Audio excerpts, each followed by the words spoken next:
And welcome back here at the 2022 Benzinga Future of Crypto Conference. I'm joined by Jonas from 1IO. Great to have you here. How are you? Great to be here. How are you? Great to have you guys. Glad everybody's enjoying the conference. Kick us off and talk a little bit about 1IO. What do you guys do? 1IO is evolving from an existing software company. We've been in the business for more than 20 years, providing marketing solutions for big companies like Microsoft, Siemens, Red Bull. And we have all this decentralized technology already and just this tiny little niche product on top. What we're doing now with 1IO is open source technology with the main goal to make Web3 as a whole more accessible, increase interoperability in the space, and give developers the chance to work together on a global scale and make that more easy. That's great. So you are the creative director there. So What does that look like as far as creating things for 1IO? What does your job consist of? And how do you guys paint the picture of what you do out there for an audience to explain what 1IO is? That's a good question. Well, the main problem of the Web3 space right now is that it's not very accessible. We use all those complicated terms for stuff that's not that hard to understand if communicated right, and that's where I come in. I've written a book about why we need Web3. It's a fiction book. It's a thriller, essentially, the first Web3 thriller, so to speak, to sort of take the edutainment approach for the general user to understand why we need Web3 tech and why it is important to also integrate Web 2, but to transform the space to a more safer, transparent space for everyone and to make digital value generation possible for everyone. And that we can do with Web3, but we need to communicate a lot to do that, and that's why I'm here.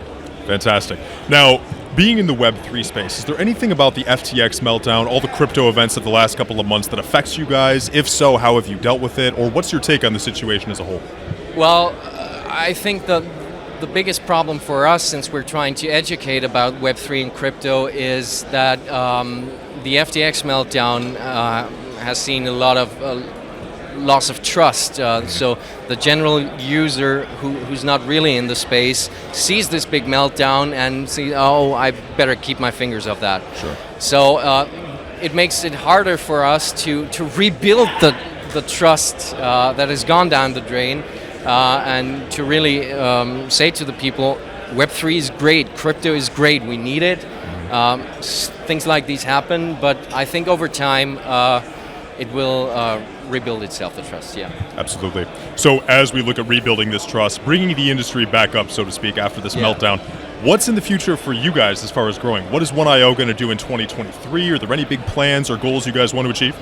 The main thing we're trying to do is build up a community and set the foundation for a community, because 1IO will be a platform for a value generation network, so to speak. So we're at these great events. We're in Davos in January at the World Economic Forum, trying to talk to people from the old world, the new world, and connect these people and invite them basically to contribute to Web3 and to work together. Because as we all know, Web3 gets better with everyone who contributes and gets better with every user in the space. So our agenda for 2023 really is to talk to people, to connect people, and to position 1IO as a project trying to bring people together for a better digital future for every one of us. Amazing. It's a really exciting vision. We're really excited to watch it happen. Yeah. Jonas from 1IO, thank you for being here. Thank you so much, Michael. Great.